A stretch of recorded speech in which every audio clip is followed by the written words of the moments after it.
estratégias eleitorais que despertam o interesse de políticos, profissionais do marketing político e também, claro, do público em geral, são abordadas no livro Inteligência Política e Estratégias nas Campanhas Eleitorais, livro que sai pela editora Vozes.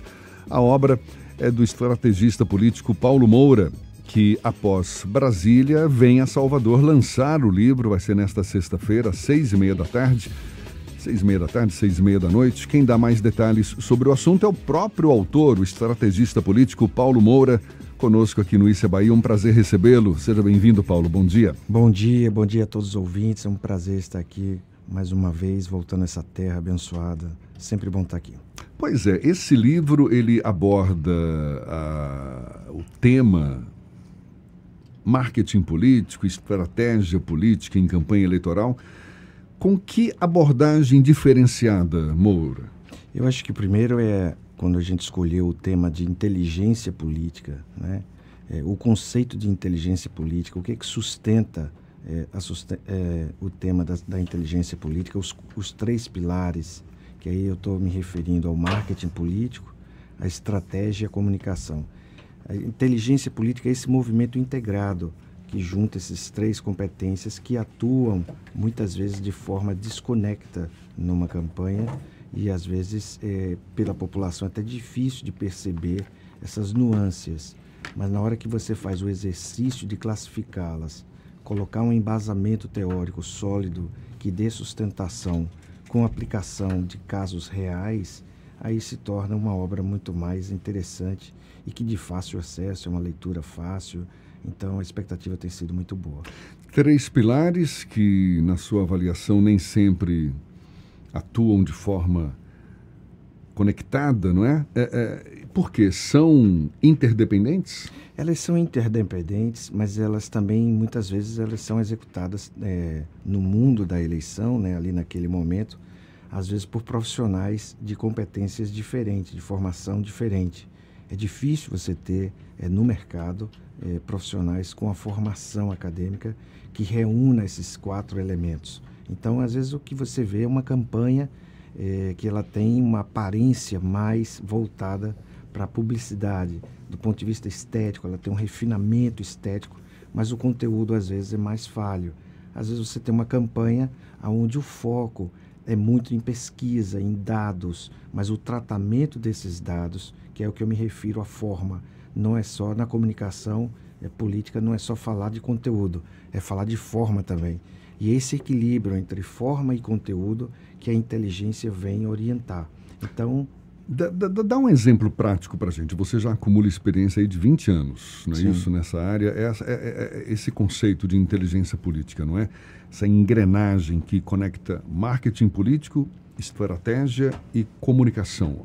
Um exemplo prático de que esses três elementos foram conectados e resultou numa vitória, por exemplo, de um candidato que tenha, enfim, obedecido a cartilha.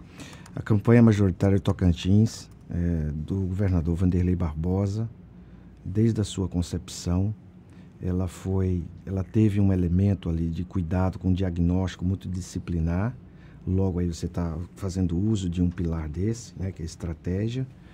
Depois a definição do conceito base, que naquele caso lá foi utilizado o coração curraleiro, e aí precisava-se entender ali localmente se essa linguagem fazia sentido ou não. Ele se definia como coração... Então, na verdade... Como é coração curraleiro? Essa é uma expressão que para nós aqui do Nordeste, pelo menos para mim, na época fazia nenhum sentido. Eu nem entendia essa expressão, o que significava. Sim. Mas isso foi detectado através do estudo inicial multidisciplinar.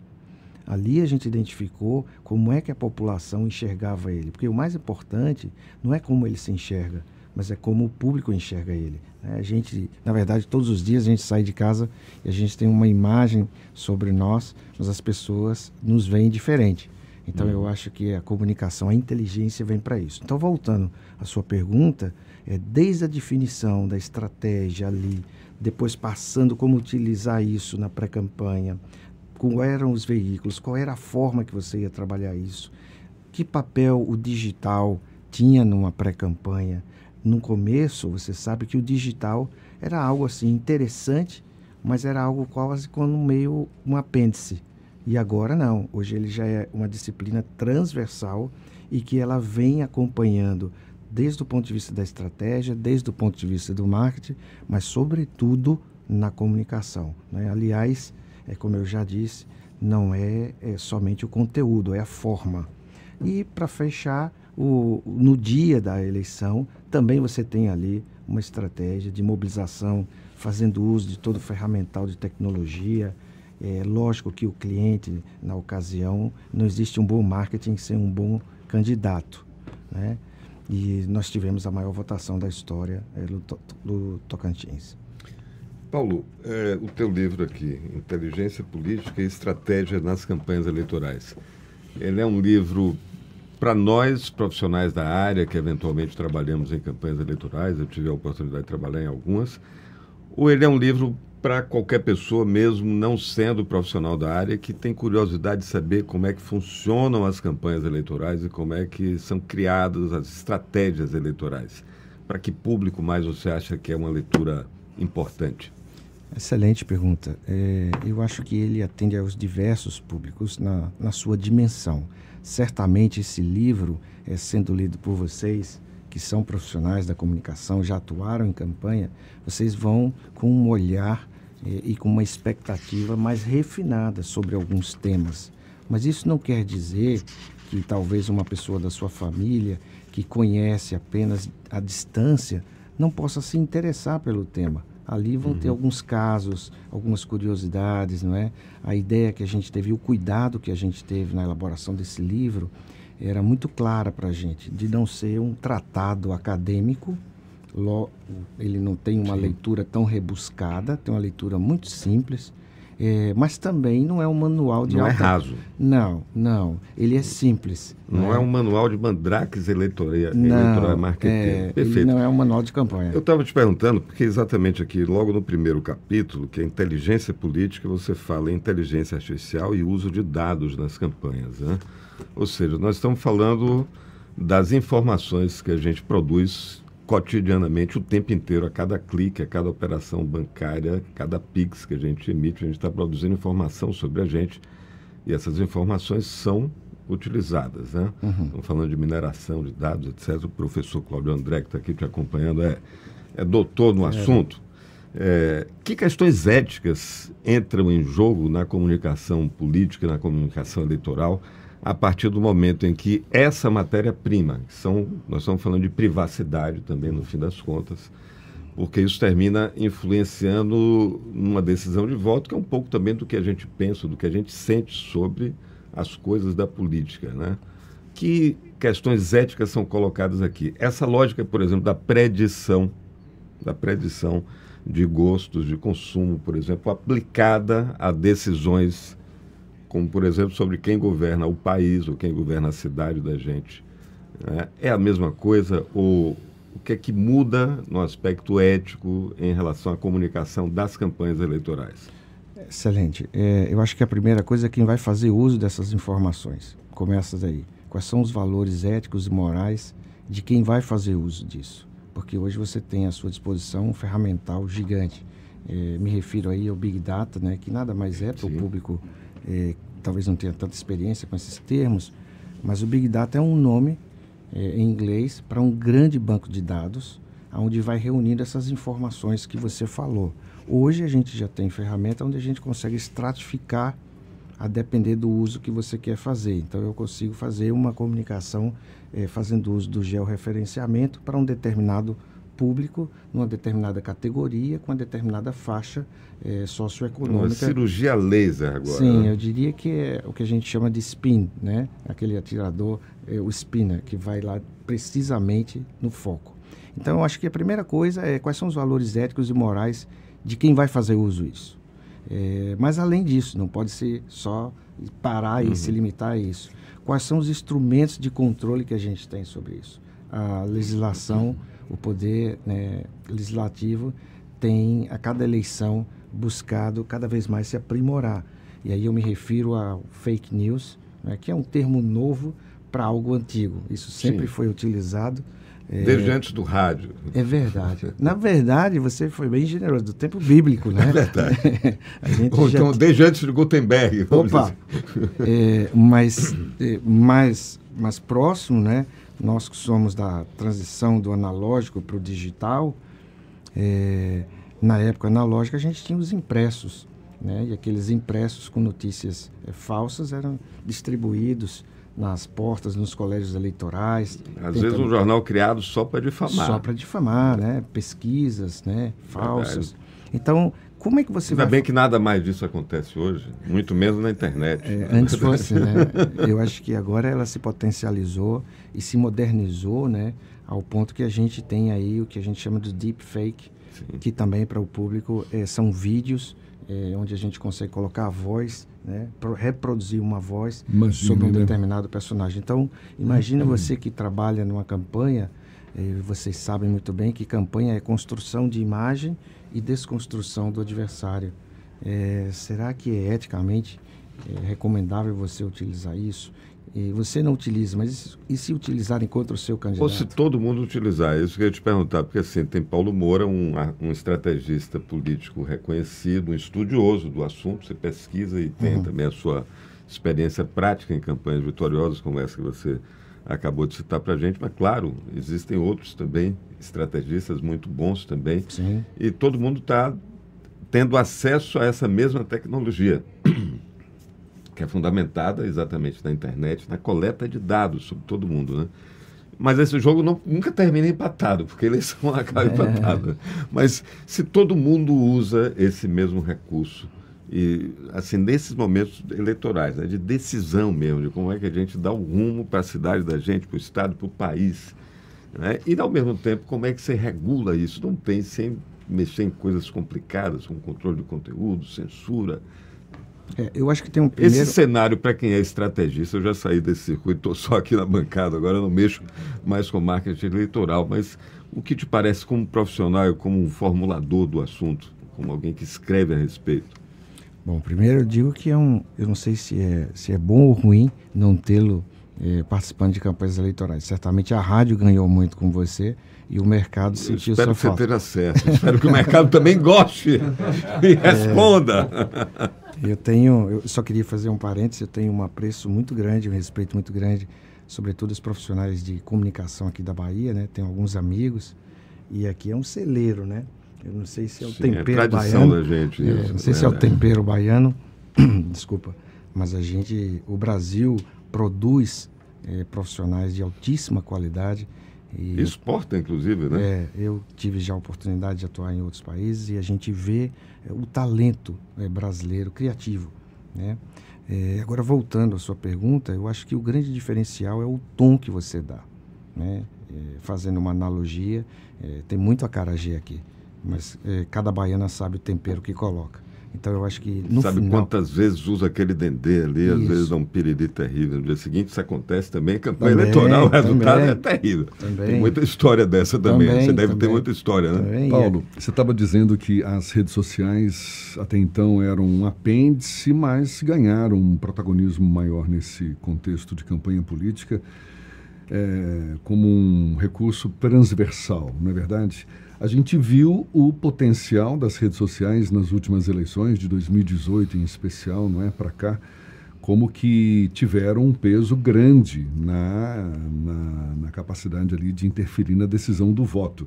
Mas, ao mesmo tempo, foi por meio das redes sociais que a gente viu a enxurrada de fake news, né, o fenômeno das fake news ganhando esse protagonismo também tão grande.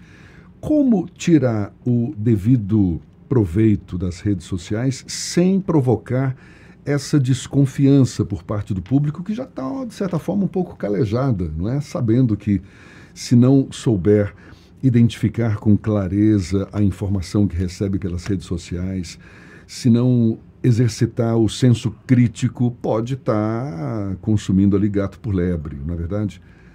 Como ter essa percepção de que as redes sociais, sim, são um grande aliado nesse momento, mas com capacidade de provocar uma desconfiança ao mesmo tempo? Eu acho que o primeiro aspecto é trabalhar com a verdade, produzir conteúdo relevante.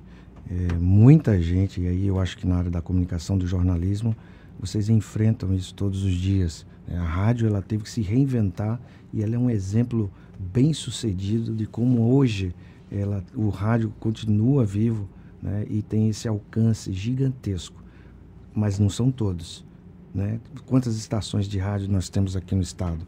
E por que essa rádio tem um alcance diferente de outro? Certamente porque ela investiu na produção de conteúdo relevante. Então, ela gera confiança. As informações que são colocadas aqui, antes de ser notícia, elas têm que ser verdade, né? Vocês tratam, vocês levantam, e isso não acontece com todos. Às vezes a gente está muito no afã de produzir notícia, produzir conteúdo e reproduz inverdades. Pois é, mas você está se referindo a nós aqui, por exemplo, que em tese preza, né? A gente preza pela informação apurada, pela informação, enfim, de credibilidade. Mas numa campanha eleitoral, você não está lidando necessariamente o tempo todo com jornalistas. Você está lidando com pessoas em geral. E nas redes sociais você tem esse ambiente. Não é à toa que está essa discussão toda no Congresso Nacional hoje para regulamentar as redes sociais. Não demora, vai ser uma discussão semelhante em torno da inteligência artificial também, porque é uma ferramenta que está à nossa disposição e você pode fazer o mundo com essa ferramenta. A pergunta é como, numa campanha eleitoral, transmitir a credibilidade necessária por esses meios digitais tão fáceis, né, tão acessíveis ao público em geral, sabendo que é por meio deles em que muita informação falsa circula também, né? Então, eu acho que numa campanha eleitoral, aí nós estamos nos referindo a 45 dias, propriamente dito. Ali é uma bola de neve que vai descendo. As informações, elas nascem de manhã, daqui a 2 minutos elas já são antigas. Então, primeiro é ter ferramenta e tecnologia para você monitorar as informações que você está produzindo e que os adversários estão produzindo. Muitas vezes existem, nesse trabalho aí, a ação de desconstrução do seu projeto, do seu adversário, e que são irrelevantes. Às vezes elas são produzidas por robô. Então não vale a pena você ficar também gastando tempo, um dia de campanha, para ficar rebatendo. Algumas você releva. Outras você aí já vai para um recurso mais apurado. Você faz uma defesa. A gente sabe que nem sempre bater é só o caminho. Se você bate demais e você apanha demais, às vezes você pode transformar isso num mito. Então eu acho que é ter essa sensibilidade. Você falou o quê? Num? Mito. Não, eu quero me referir. Bem lembrado. Bem lembrado. A gente, ao invés de a gente bater tanto numa pessoa, né, a gente, ao invés de apontar ali os defeitos, a gente começa a atrair para ele uma atenção e isso é prejudicial. Dá uma relevância, né? Então, assim, eu acho que é ter esses mecanismos ali muito apurados, saber fazer uso deles. Maravilha. Paulo Moura, estrategista político em Salvador, para lançar seu livro Inteligência Política e Estratégias nas Campanhas Eleitorais. Vai ser hoje às 18h30 na Livraria Leitura, no Salvador Shopping. Queria, antes de mais nada, parabenizá-lo pela obra, agradecer pela sua disponibilidade, pela atenção dada aos nossos ouvintes e aproveite esse nosso finalzinho agora para convidar o público para o lançamento do seu livro. Por favor, fique à vontade. Muito obrigado. Eu queria, antes de mais nada, agradecer à produção pelo convite, pelo espaço. É um prazer debater com vocês. Espero aguardá-los lá, conhecê-los mais lá à tarde, no final da tarde. Dizer que essa obra está sendo lançada pela editora Vozes e toda a renda desse livro e os direitos autorais, eles foram doados ao Núcleo de Apoio a Crianças com Câncer. Então, ao adquirir essa obra, você está adquirindo um pouco de conhecimento, um pouco da nossa experiência, mas, sobretudo, ajudando uma instituição e que isso possa servir de inspiração para outras pessoas. Maravilha. Paulo, olha, mais uma vez, parabéns, muito obrigado, sucesso e até uma próxima. A gente aguarda. Um abraço. Um abraço. Abraço, bom dia para você. Agora, 7:55 na Tarde FM.